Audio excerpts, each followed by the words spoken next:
Là maintenant, direct? Ouais. Tu veux. Allez, je fais un clap parce que ça donne un peu un côté cinématographique. Je m'appelle Thibaut Agoston, je suis humoriste. Je viens de faire le podcast Rencontre avec. Et franchement, on a essayé de se rencontrer.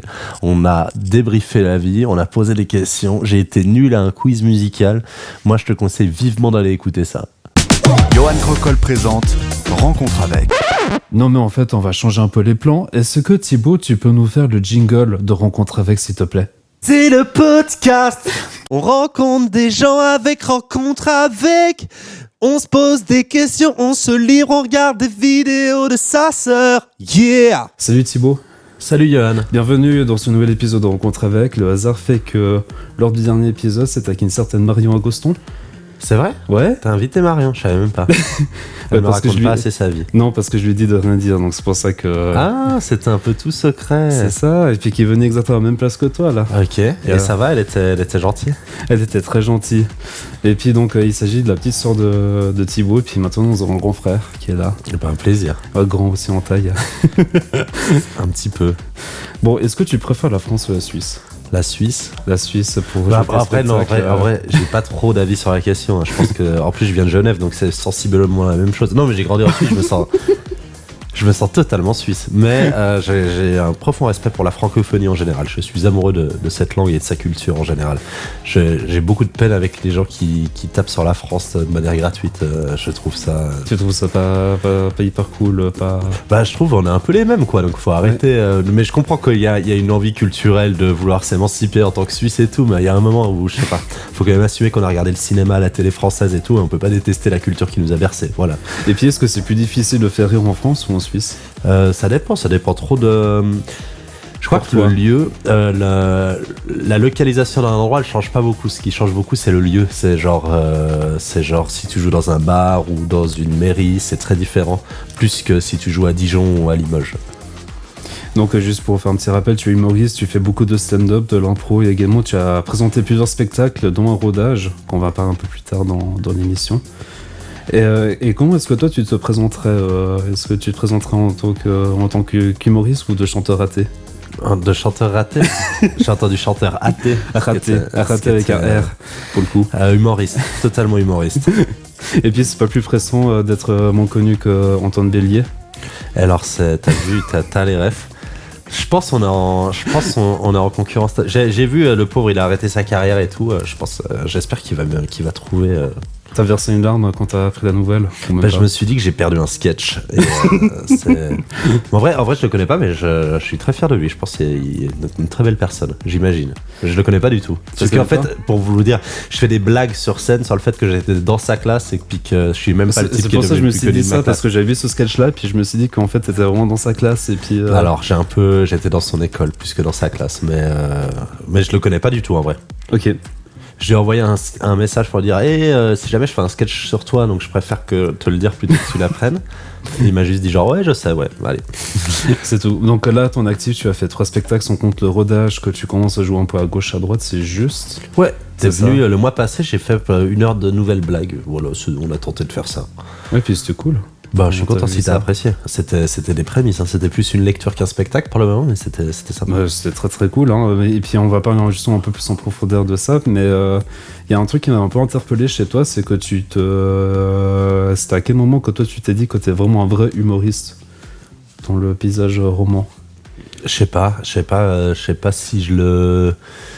En fait, moi, j'ai un truc bizarre, c'est que j'ai un peu toujours fait ça dans ma vie. Genre, quand j'ai commencé quand j'avais 16 ans, et le stand-up, puis avant, je faisais déjà de l'impro, donc je sais pas, j'ai pas eu trop de transition entre le moment où j'ai gagné ma vie comme ça pour de vrai et le moment où j'ai fait semblant de gagner ma vie comme ça. J'ai pas de moment exact. Mais je pense qu'il y a eu 2-3 un peu concours que j'ai gagné qui m'ont fait un peu genre, ah ok, c'est quand même un peu sérieux, quoi. Bah, notamment, Manche Sourire, j'ai noté en 2018 le prix de la SSA, donc la Société Suisse des droits d'auteur. Ouais. Du jeune talent de l'humour en 2020, c'était avant ou après le Covid? Enfin, c'était pendant le Covid. Pendant le Covid. Ils m'ont appelé parce que ça, c'est un concours où à Manche Sourire, je me suis inscrit, j'ai passé des auditions et tout. Et ça, c'était un gros achievement parce que c'est le premier truc un peu gros que j'ai gagné et c'est méga cool. Et la SSA, c'était pendant le Covid, tu t'inscris pas, ils m'ont appelé en disant t'as gagné, et je savais même pas que le concours existait. Donc c'était très bien. Puis tu t'es senti comment quand t'as appris un peu toutes ces nouvelles-là? Aussi en France, t'as aussi gagné des prix de ce que j'ai vu? Ouais, mais en fait, il y a des trucs, c'est des festivals d'humour en France où ils remettent des prix. Donc, à chaque fois, je jouais 30 minutes de spectacle. Et puis, à chaque fois, il était bien reçu par le jury. Et puis, j'ai eu des prix. Mais ça me semble contre-intuitif de remettre des prix d'humour. Ça me semble à chaque fois contre-intuitif, mais c'est très valorisant d'en avoir, en vrai. Et puis mais ça change pas grand-chose entre. Et puis, ça t'a filé un coup de boost dans ta carrière, puis dans ta visibilité à toi ou... Je m'en rends pas compte. Je pense que ça m'a fait des rencontres, ça m'a fait rencontrer des professionnels, des salles. Ça m'a permis de jouer le spectacle à des endroits en France, des petits cafés-théâtres.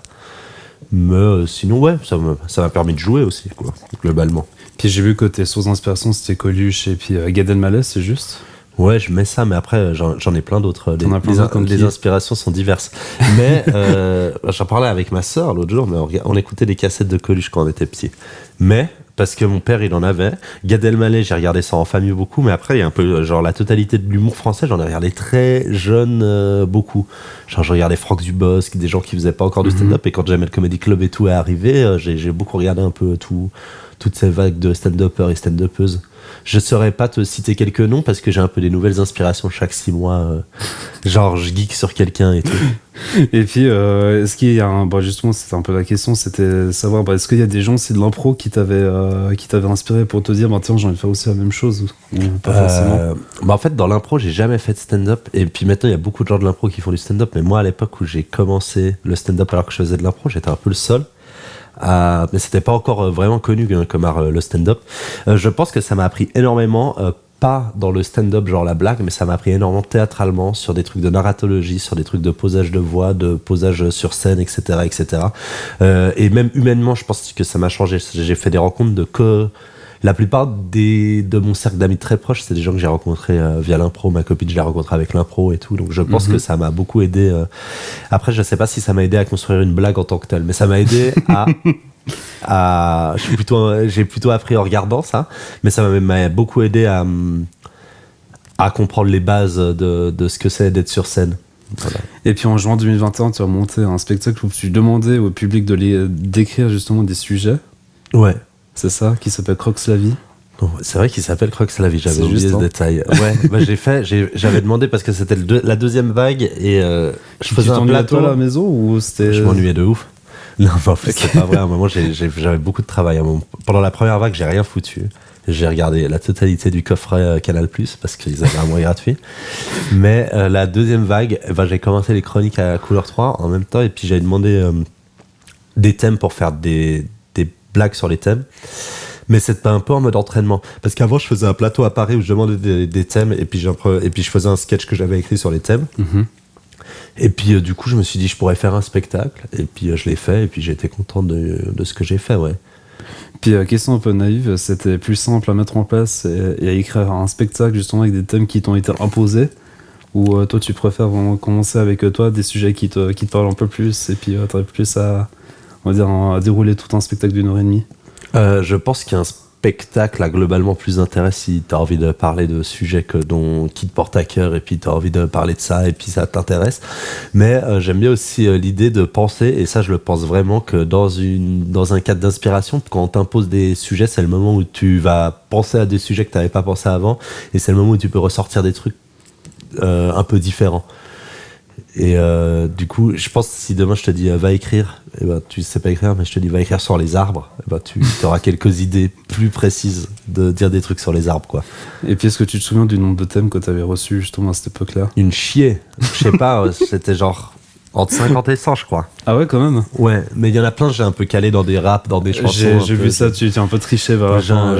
J'ai triché totalement. Non, j'ai pas totalement triché, j'ai un peu trichoté. Ouais, triché, on va dire qu'il y a un peu contourné le système, on va dire ça comme ça. Il y a des thèmes que je mentionne et il y a des thèmes que j'aborde. Est-ce que tu avais dû aussi filtrer justement certains thèmes où toi c'était un peu délicat d'en parler comme ça sur scène? J'ai tout pris, je pense qu'il n'y en a aucun que j'ai pas mis. Puis moi, ça me fait rire. Je pense que c'est un truc que j'ai gardé de l'impro. Je trouve que dans la contrainte, il y a quelque chose de très jouissif quand t'es dans le public. Quand il y a une dynamique de putain, il est dans la merde, comment il va faire? Je crois que ça crée un malaise qui crée encore plus de rire. Donc je pense que si j'avais des thèmes vraiment glauques, ça aurait été très bien aussi. Puis je suis tombé sur un article du 20 minutes qui datait du 9 mai 2021. Non, mais t'as fait des recherches. En fait, si tu veux, c'est que j'ai tapé simplement Thibaut Agoston sur Google et puis je pense que les 3 premières pages, ça parlait que de toi. Waouh. Mais je Oui. pense que je suis le seul Thibaut Agosson dans le monde, c'est pour ça. Oui, J'ai c'est ça, fait ouais. les recherches, il y en a pas d'autres. Et puis tu te disais que tu ne savais pas quoi faire avec ton énergie parce que il faut quand même qu'on le dise que tu es diagnostiqué TDAH, c'est juste? Non, non, mais je dis dans le spectacle, je me suis autodiag, je suis pas Ah, diagnostiqué. t'es pas diagnostiqué. Pardon. Mais je pense que je le suis, hein, parce que quand j'ai regardé la liste des trucs, il y a Parce que tout je coche la totalité. Mais oui, j'ai beaucoup d'énergie, ouais. Un Mais peu j'aime trop bien ça. Un peu trop d'énergie, mais tu penses à certains moments ou pas forcément? Non, mais parce que quand même dans la vie, je suis quelqu'un d'assez calme et chill et ça. Parce que là, ça se voit pas, hein, mais il est ultra calme. Mais si vous tapez sur YouTube, mais ce qu'il fait sur scène. Non, mais je suis plus sur scène et je suis plus en alerte. Et je pense que sur scène, c'est quelque chose que j'apprends à essayer de contrôler de mieux en mieux. Mais dans la vie, je pense que ça. Parfois, j'ai de la peine à me focus sur des trucs et tout, mais globalement, je suis plutôt. J'aime bien. J'aime bien ça. Bon, d'ailleurs, si vous avez 1h10 minutes et 26 secondes à consacrer, je vous mettrai en description du podcast la chaîne YouTube. Comme ça, Ouais. vous pouvez voir son magnifique spectacle qu'il avait fait. Bah, franchement, allez voir. Je Oui, sais pas si ça a franchement, bien vous allez voir. vieilli. C'était il y a 3 ans, genre. Je pense Mais- que je suis meilleur aujourd'hui, hein, mais il y a quelques blagues pas mal, je pense. Mais surtout, il y a des choses que tu avais reprises sur tes autres Ouais. spectacles après. Il y en a Parce que j'ai un, vu, il y a un sketch sur la petite souris. Oui, c'est ça. Et mon sketch sur Antoine Bélier, ouais, que j'avais remis dans le spectacle Addict. Et puis, on va passer au premier défi que je donne à tous mes invités. C'est là où on va voir si tu vas battre ta sœur. Et c'est également l'heure du moment de souffrance. C'est l'heure du quiz musical. Qui déchire sa race. Donc là, ce que tu entends dans les retours, c'est Ouais, pour ouais, faire là, le j'ai test, tout c'est parfait. entendu, j'ai vu ce jingle, c'est un truc de ouf. Ah, t'as vu C'est fait ça par Inia ou c'est toi? Oui, c'est pas une IA que j'avais fait ça, Ouais, puis j'ai ouais. un peu rajouté des choses par-dessus pour que ça fasse plus cringe après. Ou en gros, tu vas entendre des voix de synthèse qui vont te dicter de paroles de véritables chansons. Mhm. Et ton but à toi, c'est de trouver soit l'artiste ou le titre, ou les deux. Très bien. Voilà. J'ai l'impression d'être à couleur 3, on fait des blagues parce que c'est un peu original. Là, Mais sauf que- je te sens une énergie de Valérie Paco qui est très appréciable. J'ai une très mauvaise culture musicale, hein. Mais on va y aller. C'est ce que Tassin avait dit lors du dernier épisode. Que moi j'ai une trêve culture. Oui. Elle a dit, mais Thibaut, elle s'est même pas dit ça d'elle-même. Voilà, trouvé deux Je la chansons sur déteste. cette. Tassin. Et avant, elle a jacté sur moi. Oui, Bah là, je suis là pour battre Marion. Allez, voilà, c'est parti. Est-ce que tu veux un exemple ou on commence dans le vif du sujet je sais pas, c'est direct. toi qui vois, mais je crois que j'ai compris. Hein, je crois que j'ai compris. T'as compris? Il y a une voix qui dit les paroles des chansons et je dois deviner la chanson. Bah voilà, c'est Sachant bon, que t'as je parle tout compris. très mal anglais. Allez. C'est parti. Why men great till they gotta be great. Woo. Puis, I je just peux took a t'aider avec, DNA l'année test. que c'est sorti, Turns out celle-là, I'm c'est de 2019. 100% that Ok. bitch. Très bien. Even when Mais moi, I'm j'écoute crying vraiment crazy. très peu de musique anglo-saxonne. Yeah, I got boy Et ça va problems. être That's d'une the human violence. in me. Bling, Allez, bling. on va tenter Then I 2019, solve c'est de them. toute That's the évidence. goddess in me. Miley Cyrus. You Non. coulda had a bad bitch, non-committal. Ah ouais, il y a Help du you beach, with your il y a un peu career just a de... little. On est sur You're de la supposed musique to hold me urbaine. down, but you're holding Mhm. me back. Vas-y, And vas-y, that's dis-moi, the dis-moi. sound of me. Dis-moi. Allez, je te donne un indice, c'est Back. qu'elle a joué de la Why flûte men sur scène. great till Elle a they joué de la gotta flûte be sur great. scène? Oui. Mais qui joue de la Till flûte they sur gotta scène? be great. L'artiste, Don't justement. text Oui, me. oui, alors oui, mais Tell c'est la it question que je straight. me posais la question à moi-même. Tell it straight La to my flûte face. sur Best scène, friend sat me j'ai down pas, in the j'ai vraiment pas. salon Mais tu vas chair. voir, ça va être un fiasco. Hein. Liso. Mais toi, même avec la musique et le nom, j'ai pas. Hein. Liso? Liso, t'as jamais entendu Non. Liso? Non, bah tu vois, ma sœur disait la vérité. Marion, si tu Non mais ça, écoutes. ça j'ai déjà entendu. DNA test turns out I'm 100% Mais j'ai même pas souvent entendu. that bitch. Even when I'm crying crazy, yeah, I got On va quand même boy écouter le problems, drop that's qu'elle the fait human juste in après. me. Bling bling, then I solve them, that's the goddess in me. You coulda had a bad bitch, not committal. Ouais, bah, c'est- Help you with your c'est career, une énorme erreur just que je a connaisse pas. little. You supposed to hold me down. Je vais peut-être évaluer la playlist de Thibaut après l'épisode, je pense. J'écouterai ça sur le retour. Voilà, c'est parti pour la deuxième chanson. C'est une artiste française qui est passée au Paléo plusieurs fois. Ah, Oh yeah. Hello, papi. Mais que c'est pasa? Aya Nakamura. Mais- Merci. Eh, j'ai Enfin. déjà... Je l'ai vu au Paléo. Bah, bien C'était sûr. génial. T'as Bah ouais, vraiment Yaka Nemura, toi? ouais, j'ai vu, Ok. j'ai vu Aya au Paléo. Et j'aurais été déçu qu'elle nous respecte. Je trouve que ça allait très bien. Ça allait très bien avec son énergie, ce truc de partir au milieu d'une musique, de dire bonsoir Genève et tout. J'ai adoré. Et puis ça fait le Une tour de ma- TikTok, ce truc en plus. Hein. Une masterclass. Oui, on va écouter juste le refrain. Ton lit, oh dja dja, y'a pas moyen dja dja. J'suis pas ta cata dja dja, genre en katana baby tu t'aides ça. Oh dja dja,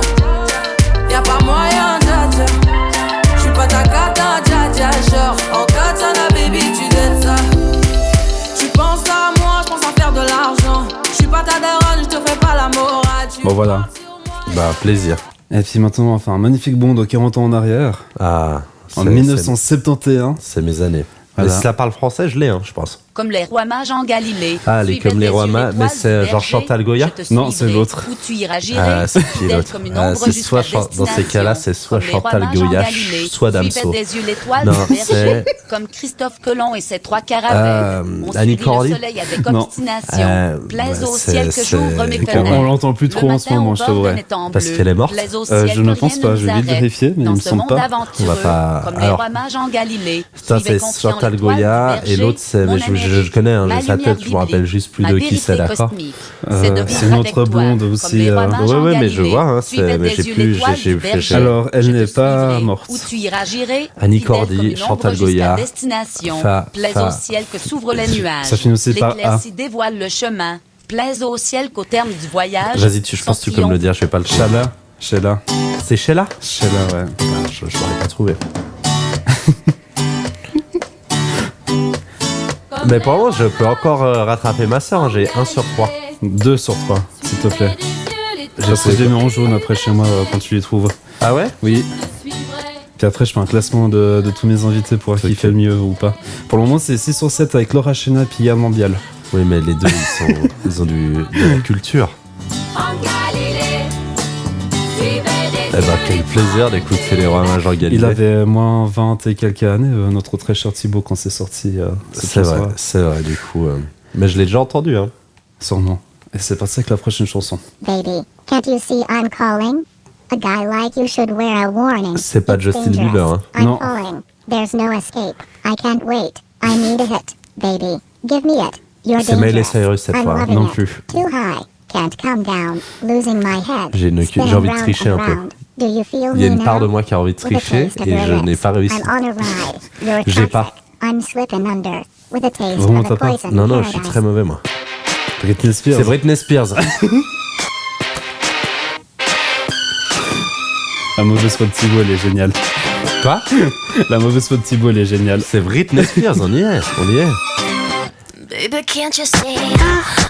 Britney Spears, qui est un des thèmes qu'on m'a donné dans le spectacle sur le thème. Oui, Chance. c'est Voilà, vrai. je peux vous donner.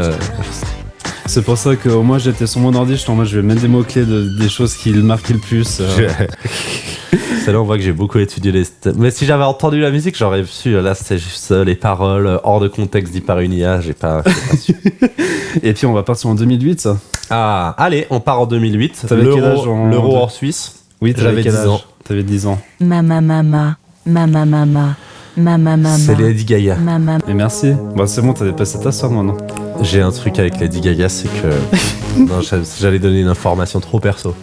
Bah allez, je la donne. J'écoute énormément Lady Gaga sous la douche. Voilà, c'est un truc. Je trouve que ça, les deux activités sont très bonnes. Elles se correspondent. Voilà. Ça se voit.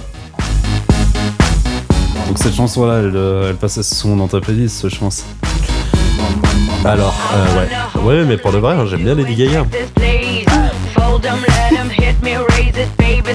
Mais c'est jamais les petits bruitages de Thibaut qui est fait, c'est pas la chanson. Hein. Vous êtes sûr? Oui. Oui, parce que J'ai j'ai fait- un magnifique retour de ton Pardon. micro et puis j'entends tout ce que tu J'entends. dis. Et puis là, on va partir sur une chanson en 2007 d'un artiste que je sais que tu chéris très tendrement puis que tu n'arrêtes pas de le clasher dans tes sketchs. J'ai pas le style, pourtant pas Ah oui, hostile. mais c'est Christophe Maé. Mais je l'aime bien, un premier degré. C'est une facilité. Je fais une blague sur lui sur un sketch que j'ai fait à Montreux. Oui. Mais l'autre jour, j'étais fonce-dé et puis ça rend parfois un peu parano, fonce-dé. J'écoutais Christophe Maé, je me suis dit je devrais pas être méchant avec lui parce que si ça se trouve c'est une très belle personne et c'est pas vraiment de la merde ce qu'il fait. Mais parfois tu sais il y a un peu une facilité de clasher les artistes Ouais, pour faire rire les gens. comme ça, de toute façon. Il y a une facilité comme ça. Toujours l'impression qu'on m'inspire. Mais là il y a la plus belle phrase de la chanson. Pourtant pas contre l'amour. Je sais Ouais, même écoute un tout plus petit peu, alors. comment. Mais c'est pas pour autant qu'il faut qu'on s'attache et qu'on s'empoisonne avec une flèche qui nous illusionne. Ouais, pardon, je suis très Christophe. Non, je voulais essayer de te faire chanter, mais je pense que je vais réussir à le faire après. Et c'est parti pour la dernière chanson, Ah 1975 cette fois. Ah ouais, mon année, hein. Ça se voit. Un beau matin dans un berceau de bois. Son père et sa mère, étonnés, n'en revenaient pas. de voir cet enfant. Je vais pas le dire, mais tu as quand même balancé son nom juste avant Poukou. Ah ouais? Ouais. C'est Chantal Goya. Merci. Et c'est quoi? C'est Bécassine, c'est ma cousine. D'accord. C'est pas la rêve que j'ai le plus au monde, mais c'est pas mal. Beau matin dans un berceau de bois. Voilà. Son père et sa mère étonnés n'en Puis toi, ton style musical, c'est plus ou moins quoi, Poukou? Je suis un féru. J'écoute pas beaucoup de musique, mais j'écoute du rap français quand j'écoute de la musique. Ou alors un peu des trucs d'ambiance comme ça, mais sinon du rap français. Plus du rap français Ouais, du rap bien franchouillard, Ok. ça j'aime bien. Et de la chanson française aussi, j'aime bien. J'aime bien la variétoche aussi, ouais, on est là. un peu des choses un peu comme ça. Mais j'ai pas une grande culture musicale. J'ai pas une grande culture en général. C'est parti pour le refrain. c'est ma Ah ouais, mais ça... Ah, ça date, hein. Ouais, ça sonne un peu... Ça sonne vieux, hein. Mais c'est bien, hein. Bécassine, c'est ma cousine. Mais c'est une chanson pour enfants, ça. C'est vrai, exactement, mais toi, je la sors parce que c'est toujours très très marrant de les faire sortir à des gens qui ont la ref. Bon, ça va, t'as ex aequo avec Nathalie Devonta avec 5 sur 7. Bah, ça me fait très plaisir. Attends, j'ai même un petit pad de d'applause là, si tu veux. Juste pour toi. Faut juste que je retrouve. Il est là. Voilà. Waouh. T'as vu ça? On dirait... Bon, ça va, c'était pas trop compliqué. C'était pas déplorable non plus. Je m'en suis pas si mal sorti. Et donc, lâchez-vous dans les commentaires pour voir si vous avez fait mieux que Thibaut. C'est maintenant qu'il faut se lâcher. Je pense qu'ils ont fait mieux. On verra. Tu avais monté ton vrai premier spectacle, entre guillemets, avec l'aide de l'autrice et metteuse en scène Julie Ferrier, qui s'appelle Addict. Ouais. Je vais te poser la question que je pense que 95% des journalistes posent, c'est quoi ta pire addiction? Beaucoup.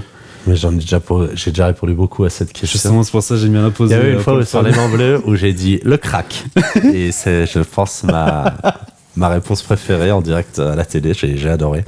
J'ai une réponse facile où je dis que c'est le café, mais je pense que c'est le café. Hein. C'est la seule substance que je prends tous les jours depuis plusieurs dizaines d'années. Comme tout le monde. Mais sinon. Mais après, je parle un peu de tout dans le spectacle. Puis je dis justement que je suis très accro aux endorphines en général et j'en fais beaucoup. J'ai besoin de ça, je sais. Mais ouais, le café, sinon je fume, je bois et tout, mais j'arrive à m'en sortir. À faire avec modération, s'il vous plaît. Hein, parce que, ouais, je pense voilà. vraiment. Faites ça, faites mais pas tu ça. te dévoiles beaucoup dans le spectacle aussi, non? Bah, j'essaie, ouais, je pense que c'est un peu la base. Je sais pas si je me dévoile beaucoup, je dévoile ce que je veux bien dévoiler aussi. C'est un choix. Ouais.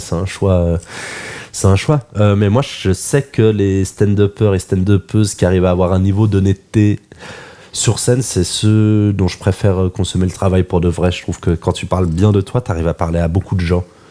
Voilà. Et puis, peut-être pour ça aider ceux qui auraient loupé le spectacle, comme moi, par exemple, ouais. tu le résumerais comment, pour le coup? Eh ben, c'est moi qui montre tout ce que je sais faire. Non, c'est pas la meilleure promo, mais globalement, ça faisait vraiment longtemps que je faisais du stand-up et ça fait longtemps que je fais un spectacle, mais ça, c'est un peu genre une sorte de grand best-of des meilleurs sketchs et des trucs dont je suis le plus fier que j'ai fait dans mes 10 premières années de scène, globalement. Et du coup, ça parle d'addiction, mais il y a aussi... souvent on résume le spectacle en disant que c'est quelque chose d'un peu hybride, c'est-à-dire qu'il y a du stand-up mais il n'y a pas que, il y a aussi de l'impro, de la chanson, de la musique, rap, du slam, tu fais à du peu rap, près tout, ouais. des trucs comme ça. Et puis je vais encore le jouer, ce spectacle. J'ai encore 4-5 dernières dates, dont une à Genève où la date n'est pas encore communiquée, mais le but ça va être d'être devant du monde et puis de capter le spectacle pour le mettre sur YouTube. Ça va être le projet. C'est le gros projet que donc, tu as. si vous n'avez pas vu le spectacle, venez à ce moment-là, ça va être le meilleur. En plus, ça va être la dernière, donc ça va être émotif pour moi. Je vais peut-être chialer à la fin, vous serez là, vous verrez. On fera tous un câlin à Thibaut après le spectacle. Un autre sujet qui, à mes yeux, est extrêmement important. D'ailleurs, on avait reçu une personne qui était spécialisée dans la matière il n'y a pas très longtemps dans Rencontre avec, c'est sur toutes les questions LGBTIQ pour l'état du Valais. Émeric Dadin, si tu regardes l'épisode, donc je te fais d'énormes bisous.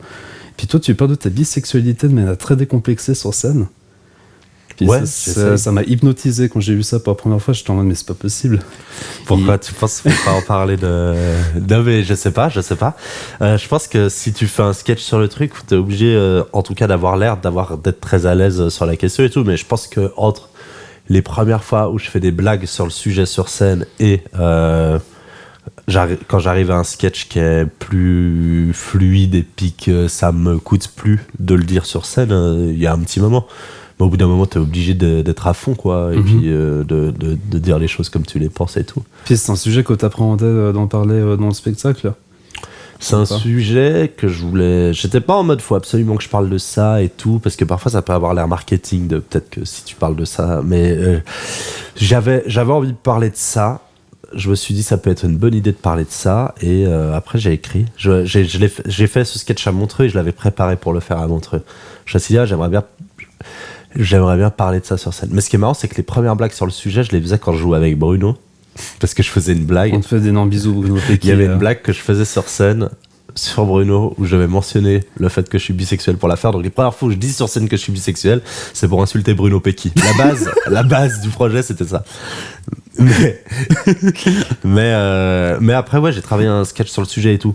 Et c'était une méthode, parce que parfois, moi, j'ai des blagues, et puis après, je me dis, vas-y, j'ai des blagues, et puis je me dis, vas-y, comment je vais faire un sketch. Et puis là, je me suis dit, vas-y, j'ai envie de parler de ce sujet. Comment je vais faire des blagues. Et c'est un peu, j'avais pris le problème dans l'autre sens. Et je pense que c'est des nouvelles méthodes de travail que j'ai envie d'avoir, quoi. Puis t'avais une certaine crainte de la réaction du public quand on parlait pour la première fois, ou est-ce que t'avais ça aussi en tête? Non, j'avais pas trop peur. Je sais que l'homophobie, ça existe, mais c'est pas long. Ouais, j'avais pas... Je sais pas si j'avais peur. Parfois, j'avais des craintes quand je joue dans des endroits où tu sens que quand tu dis le truc, tu sens qu'il y a des gens du public que tu perds, tu vois, genre tu joues dans des endroits et puis tu sens que c'est pas du tout culturellement pour eux et tout, c'est pas l'information qu'ils préfèrent avoir avant d'avoir quelqu'un qui les fait rire. Surtout que je pense qu'il y a parfois où je prends les gens par surprise parce que je peux ne pas en avoir l'air en arrivant sur scène. Du coup, je pense que il y a des gens, mais sinon globalement j'ai reçu beaucoup d'amour et de bienveillance globalement. Et ouais, je pense que je vis de l'homophobie à petit et moyen terme, mais je le dis aussi sur scène, j'essaie de le dire, c'est que moi je sais que moi je suis en couple avec une fille depuis longtemps, donc je sais que je vis pas l'homophobie comme d'autres gens doivent le vivre et peuvent le vivre. Je sais que j'ai ça, hein, j'ai reçu quelques commentaires, machin truc et tout, mais la plupart des commentaires c'était des choses gentilles en vrai. Et puis j'ai vu que t'avais dit que t'avais de la peine d'en parler à ta famille aussi de ce sujet-là avant de le jouer sur scène.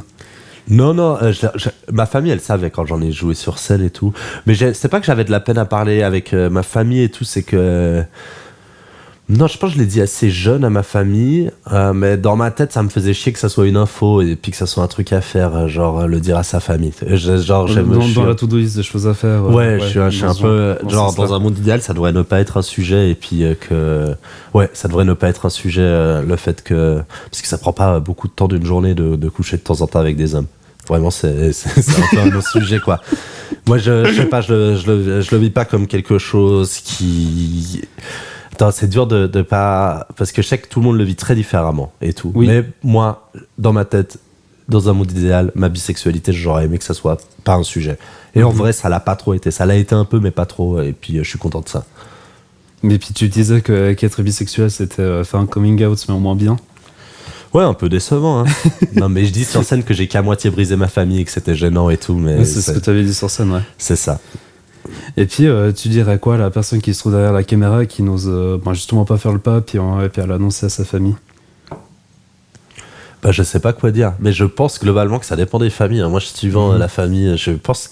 Attends, c'est des sujets compliqués et je pense que chaque parcours est très différent. Je comprends largement que des gens n'ont pas envie d'en parler à leur famille et puis garder ça dans un coin de secret et tout. Moi, si je peux le dire sur scène et puis décomplexer des gens par rapport à ça et de se dire que c'est pas grave et puis machin truc et tout, mais je sais à quel point l'homophobie, la religion, parfois c'est compliqué là-dedans et j'ai pas envie de dire à tout le monde allez le dire à votre famille parce que c'est pas le seul chemin que peut avoir un coming out. Je pense aussi que genre quelqu'un qui a envie de faire ça discret de temps en temps le soir et puis enfin je pense que c'est des parcours personnels. Mais si vous arrivez à en parler à votre famille, que ça se passe bien, allez-y, foncez, faites ça.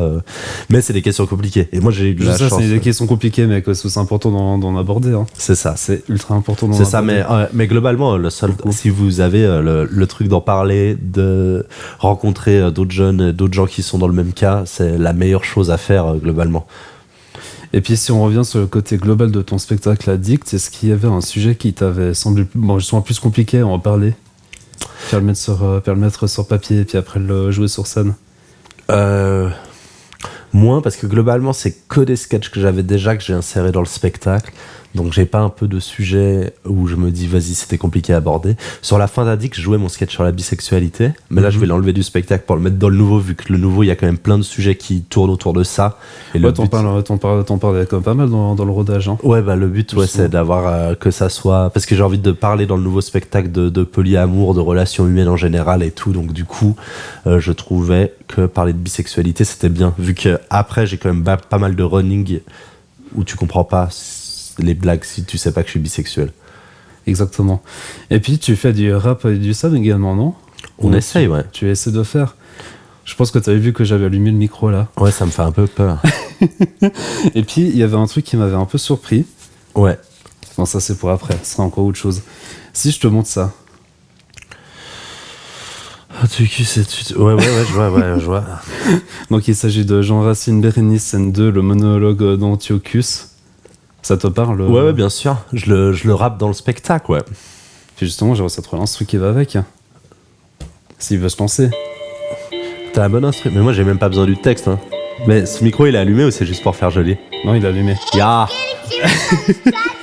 Ça va être gênant, hein, ça on est les deux dans un salon. Eh bien, Antiochus, es-tu toujours le même? Pourrais-je sans trembler lui dire je vous aime? Mais quoi déjà je tremblais, mon cœur agité, craint autant ce moment que je l'ai souhaité. Bérénice autrefois m'ôta toute espérance, elle m'imposa même un éternel silence. Je me suis tu 5 ans et jusqu'à ce jour, d'un voile d'amitié j'ai couvert mon amour. Dois-je croire qu'au rang où on est sur Skyrock ou quoi? Que dans la Palestine il l'épousait, je donc attendu ce moment pour me venir encore déclarer son amant. Quel fruit me reviendra d'un aveu téméraire? Et puisqu'il faut partir, partons sans lui déplaire. Retirons-nous, sortons et sans nous découvrir. Allons loin de ses yeux, l'oublier et mourir. Et quoi souffrir tout? Ouais, voilà quoi, on a compris. on a compris le délire. Mais c'est sympa de m'avoir imprimé paroles. Je les connais, hein. Je sais, mais sauf que je me suis dit au cas où, c'est trop au cas où, dans le doute. Puis comment t'es venue l'idée justement de trouver ça? Je faisais les cours Florent à Paris et puis pour apprendre mon texte, je me suis mis à la rapper et puis je me suis dit c'est bien, c'est pas mal. Je suis pas le premier à faire ça, mais je trouve ça intéressant. Je pense que moi, il y a parfois où je pense que je suis passionné par l'écriture, l'art et puis le fait d'exprimer une idée, des figures de style et tout. Et je pense que Jean Racine, j'ai adoré lire ça et puis apprendre ça par cœur. Et je trouve ça dommage que ça m'est venu si tard à l'oreille et tout. Il a fallu passer par l'impro ou par le théâtre pour que ça vienne. Et je pense qu'il y a des méga punchlines là-dedans, ouais. Et puis le délire aussi de Booba en théâtre antique, c'était un peu venu en même temps ou ça? Ouais, c'était le contraire. Bah, au début, je faisais que ça sur scène, et puis après, un peu en impro, je disais maintenant, je vais faire Booba en théâtre antique, et puis peu à peu, je l'ai fait de plus en plus long et tout. Et au final, c'est ce sketch que j'ai joué dans tous les Zéniths de France pour la tournée la tournée Montreux, ouais. Ouais, j'ai fait les Zéniths, et puis c'est ça que j'ai joué. Donc du coup, voilà, ça m'a suivi longtemps. Et puis comment te vient justement pour débiter tout un texte? Si je reprends par exemple MC Bienveillance, que tu avais aussi fait. Ouais. Ça vient comment justement de trouver? Si, ça c'est une blague que j'ai en tête depuis longtemps. Faire un gars qui fait du gangsta rap bien bienveillant, c'est un truc que j'ai en tête depuis longtemps. Et ça me fait rire. J'aime bien quand il y a du stand. J'aime bien, comme je regardais beaucoup de sketch quand j'étais enfant, j'ai encore un peu cette culture du sketch et j'aime bien les choses un peu débiles. Voilà, il n'y a pas trop de propos derrière, mais j'aime bien. Et puis on va passer à ce que j'appelle la revanche des invités, où en gros je vais te poser une série de questions qui n'ont strictement aucun lien les uns par rapport aux autres. Ça va bien se passer, je suis sûr. Très bien. Et puis ton but à toi, c'est de répondre un maximum. Ouais, faut répondre vite. Est-ce que tu es prêt? Bon, tu peux répondre vite, mais le but c'est qu'on comprenne ce que tu veux dire aussi. Ok. Et c'est parti avec la musique. Et la première question, si tu pouvais manger avec une personnalité célèbre, morte ou vivante, ce serait laquelle? Je prendrais genre, j'ai Jésus, César ou Simone de Beauvoir. Quel est ton style musical préféré? On en a parlé juste avant. Le rap. Voilà. Quelle est ta saison préférée entre l'hiver? Printemps direct. Quel est ton souvenir d'enfance préféré? J'en ai peu, non j'en ai beaucoup en vrai. On regardait, il y avait une fois on regardait Gad Elmaleh avec toute la famille dans un lit, c'était bien. Si tu pouvais être un fruit ou un légume, ce serait lequel? Je pense que je prendrais oh là là, un fruit ou un légume. J'aime bien la banane. Je vais prendre la banane. Je serais une banane. Quelle serait ta réaction si un animal vient te parler en langage humain? Je fais un podcast. Je fais directement un podcast. Il faut que les gens savent. Et puis ce serait quel animal? J'adorerais que ça soit un capybara. Si tu pouvais échanger ta vie avec quelqu'un d'autre, ça pas besoin que ce soit une personnalité célèbre, pour une journée, tu choisirais qui? Ah, pour une journée? Oui, pour une journée. Une meuf, quoi qu'il, je prendrais une vedette, je prendrais... je serais Angèle. Je serais une journée Angèle. Angèle une journée, ouais. Quelle est la meilleure expérience que tu aies vécue dans ta vie en général, hein, pas que sur scène? La drogue de synthèse. Quel conseil? C'est pas vrai, j'ai jamais pris, ça me faisait rire de répondre ça. Pour maman qui regarde, j'ai jamais pris encore. Et quel conseil tu donnerais à quelqu'un pour se lancer dans le même rôle que ce que tu fais, toi? Quel conseil? Oui. Quel conseil? Fais. Pose une date et fais. C'est quoi ton talent caché? Je l'ai fait tout. Je suis hyper fort sur Football Manager. Un jeu de gestion footballistique, je suis vraiment hyper fort. Marion dit qu'elle avait à disloquer son coude aussi. Puis elle m'avait fait une démonstration la dernière fois. Ça veut dire que son coude, il devient comment? Il dépasse l'angle. J'arrive aussi. Ah ouais? Ouais, mais j'ai un pull, on va pas voir, mais j'arrive. Mais toi aussi, non? C'est un truc génétique dans la famille, je pense. Ouais. Si tu pouvais changer quelque chose dans ton parcours professionnel, tu changerais quoi? Je sais pas, rien. Rien?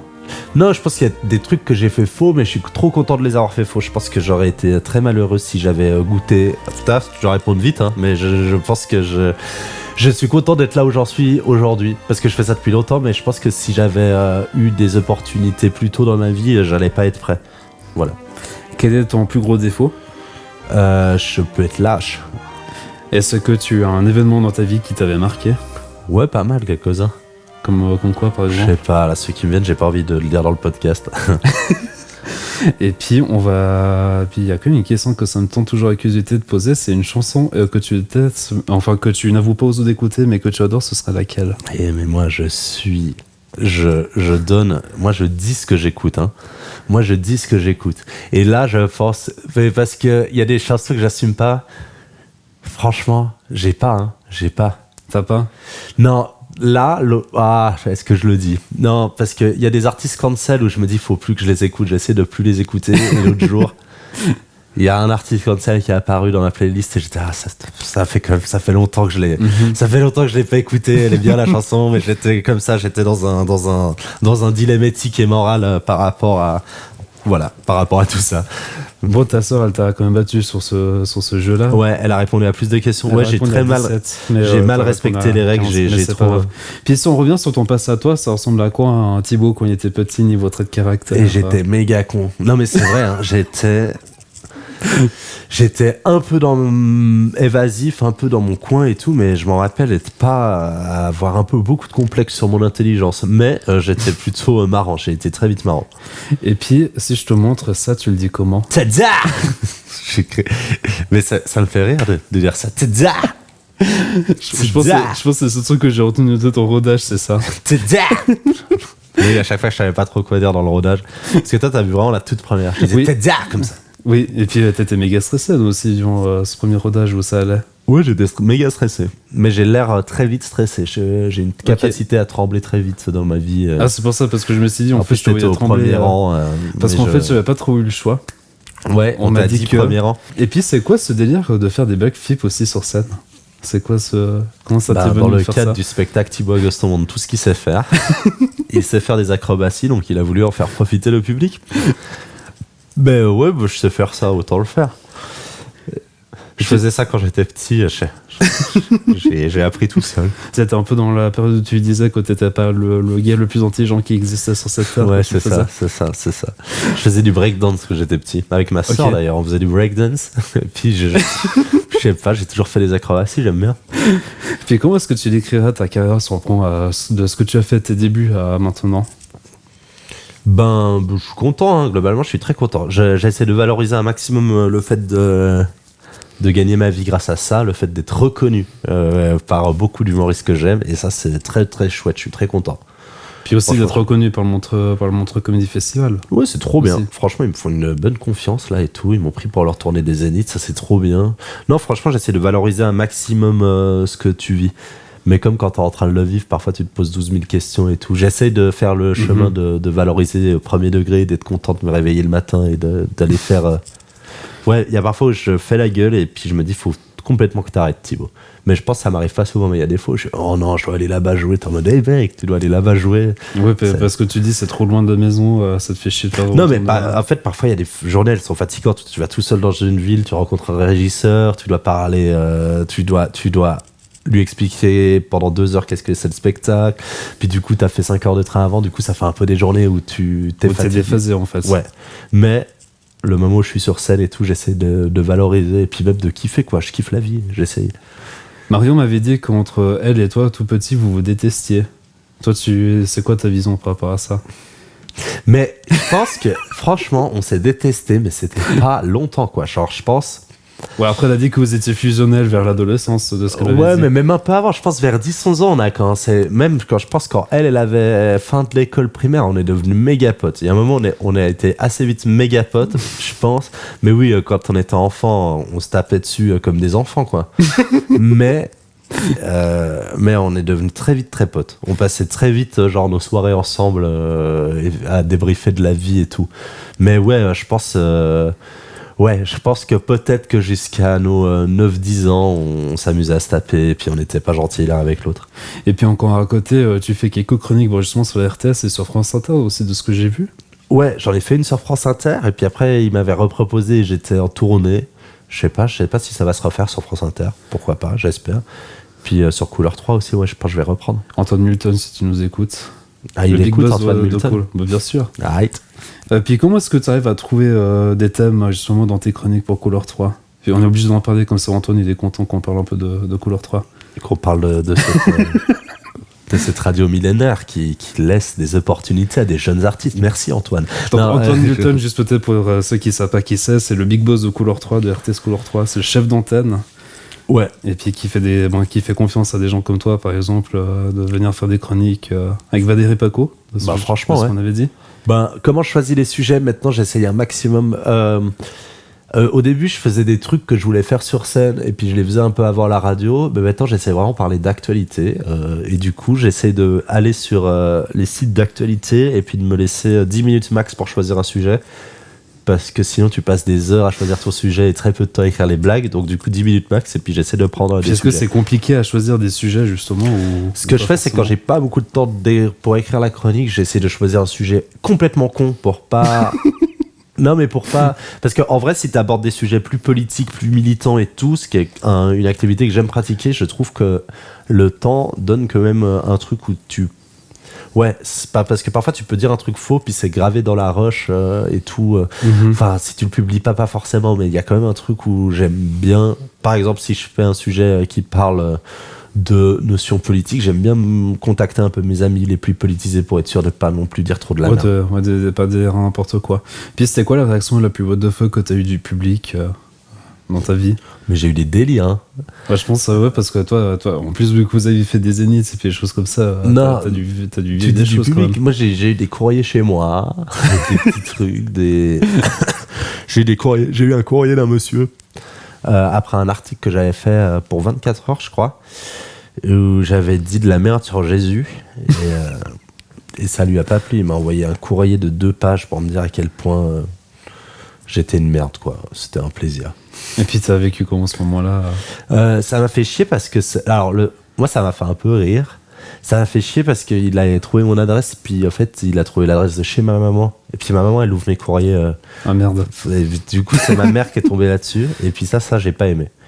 Parce que ça a fait peur à ma maman. Mais moi, ça va, je trouvais ça trop chou que quelqu'un ait assez de temps à perdre pour m'écrire 2 pages pour me dire à quel point... Les humoristes pouvaient plus rien dire, mais que j'avais dit de la merde. Enfin, c'était très ambivalent comme message. Et puis j'ai vu que tu avais, justement ce qu'on avait parlé, tu avais participé au Montre Comédie et à la tournée, vous êtes parti dans 23 zéniths un peu partout en France. Ouais. Et c'est la première fois que tu avais vécu quelque chose comme ça, de cette ampleur-là? Franchement, c'est la première et je pense que ça va sans doute être la seule fois parce que les zéniths, c'est vraiment des méga grosses salles. C'était trop bien. C'était une méga opportunité. C'est trop bizarre d'avoir soit une centaine de techniciens qui bossent pour que tu puisses aller faire 3 blagues de merde sur scène. Et franchement, ouais, c'est bizarre de jouer devant autant de gens dans un aussi grand spectacle. Et puis c'était trop bien. J'ai passé 4 mois avec des gens incroyables, 10 autres humoristes. Donc je me suis fait. C'était la colonie de vacances, quoi. C'était la folie. Et puis, justement, toi, tu faisais quoi sur scène durant ce spectacle-là? Alors sur scène, je faisais des blagues. Il y avait des intersketchs où on était tous là. Je faisais un sketch. En fait, au début, j'avais prévu de faire un sketch où j'ai beaucoup hésité à plusieurs sketchs, dont certains je pense que tu as vu. Mais j'arrive tellement tard dans le spectacle, j'arrive après 2h30 de show. Donc du coup, ce que j'ai fait globalement, c'est que j'ai fait des acrobaties en sautant par-dessus les gens du public. Ensuite, j'ai parlé un peu de cannabis et ensuite, j'ai fait raciner Booba. Voilà, c'est ce que j'ai fait à chaque zénith. Et puis, comment s'est passée la toute dernière représentation, pour le coup? Vraiment la toute dernière que vous avez fait? Des zéniths? Ouais. C'était à Rennes, on l'a fait, c'était bien, on a beaucoup ri. Et c'était un peu émotif, puis après on s'est pochetronné la gueule, et puis on a pris un tourbus, et puis voilà. Parce qu'on était en tourbus, genre on finissait la date, puis à 2h du matin on devait partir à la ville d'après dans un bus. C'était intense alors. C'était très intense, mais très, très amusant. Et franchement, on était c'était assez émotif la dernière.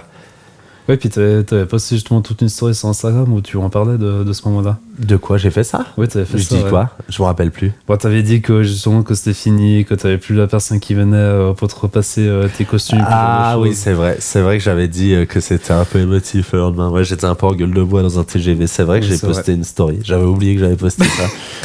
Mais oui, parce qu'il y a quand même un truc où là j'ai joué devant chaque fois environ.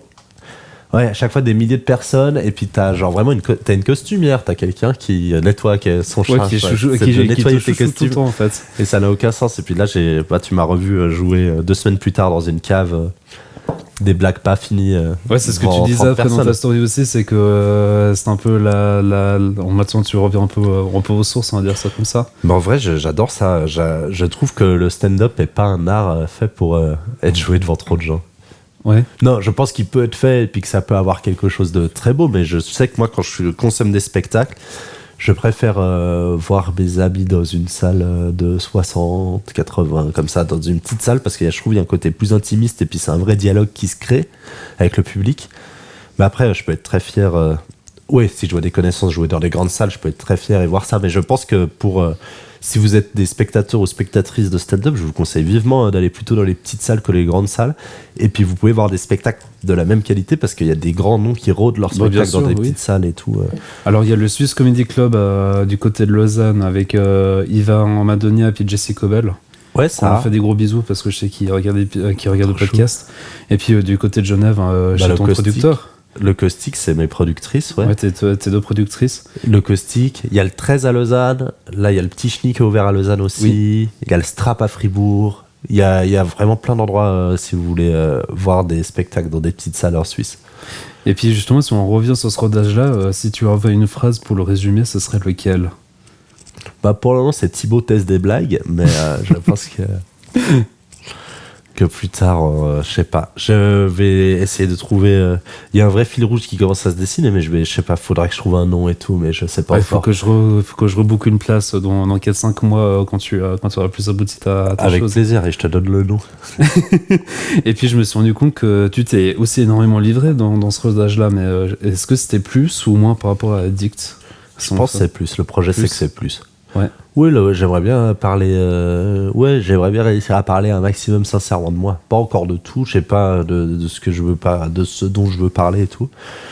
Mais il y a quelques sujets qui me tiennent à cœur à l'intérieur, ouais. Et puis, est-ce que tu penses que les réseaux sociaux t'aident à justement à garder une présence et puis à te rendre plus visible de ce que tu fais? Je sais pas à quel point ça aide, parce que moi je comprends pas la corrélation entre ce que je poste et ce qui marche. Parfois je comprends, mais je comprends pas trop. C'est pas c'est pas les trucs dont je suis le plus fier qui marchent ou parfois, mais c'est un peu contre-intuitif les réseaux sociaux. Moi, mon objectif premier, c'est la scène. Après, faut faire des réseaux sociaux. Et ça, moi, ça me fait marrer de faire des contenus sur les réseaux sociaux parce que j'aime bien. Ça se voit que ça te fait beaucoup marrer, puis on se marre beaucoup. Bien sûr, mais j'ai pas envie de le faire pour le faire. J'aime bien le côté spontané. Et en vrai, c'est ce qui marche le mieux. J'aime bien le côté spontané de voir un truc marrant, de faire des blagues dessus, machin truc et tout. Mais mon projet comique, et là, sur lequel j'ai envie d'investir mon temps, mon énergie, c'est de faire des spectacles sur scène. Qu'est-ce que tu dirais au Thibaut il y a 10-15 ans en arrière à celui qui est en face de moi aujourd'hui? On continue. Qu'est-ce que je lui dirais? 10-15 ans en arrière, 18 ans. Enfin, franchement, fonce, hein, je sais pas. Attends, qu'est-ce que je pourrais te donner comme conseil? Bois un verre d'eau de chaque bière. Voilà, c'est tout. Et puis on a justement gentiment vers la fin de l'épisode, ce serait quoi justement le conseil que tu donnerais à quelqu'un qui voudrait justement se lancer dans la même dynamique que toi? Dans le stand-up? Ouais, dans le stand-up, ouais.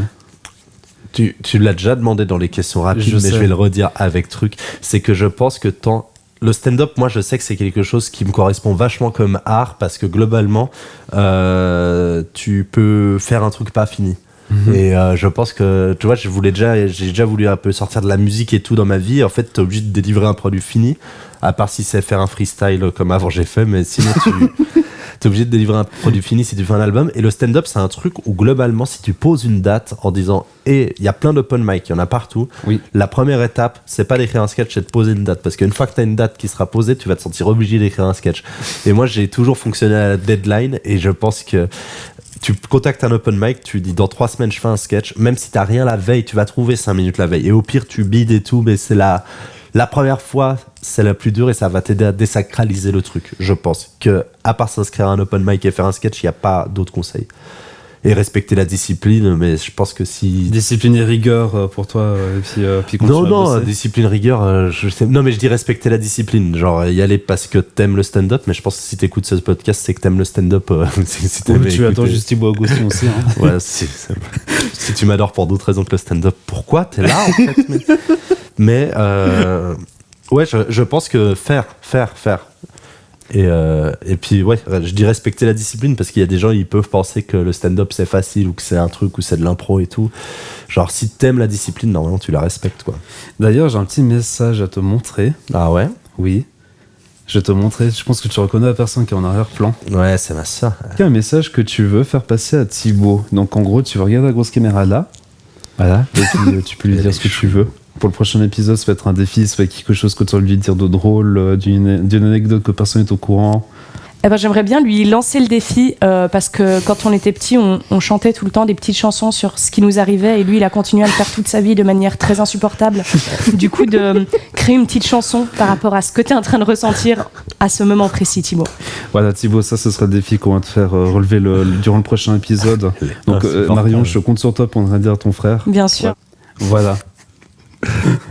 Très bien. Genre ça fait rougir, c'est encore mieux. Non, mais ça me fait rire parce qu'elle est très bête. Elle est très très bête. Du coup, je te donne la sucette, tu veux faire un truc en mode freestyle? C'est le podcast. On rencontre des gens avec rencontre avec. On se pose des questions, on se livre, on regarde des vidéos de sa sœur. Yeah! Merci beaucoup Thibaut. Un plaisir, ouais. Si ça peut devenir un jingle, je pense qu'on va pouvoir essayer d'exporter quelque chose avec ça. Et puis quant à nous, on se retrouve dans pile 2 semaines pour un tout nouvel épisode. Avec qui Franiel qui va se mettre exactement là. Un plaisir. Pile poil qui va se mettre là à côté. Moi je peux pas lui poser une question. Ah, tu peux lui poser une question, vas-y, regarde la grosse caméra qui est devant toi. Allez Franiel, est-ce que tu es plus ou moins heureux qu'il y a un an? Voilà, je te laisse avec cette question. Donc Franiel, je te montrer le message. Merci beaucoup, ça me donne du boulot à faire au montage, c'est parfait. Et puis d'ici là, portez-vous bien et à très vite.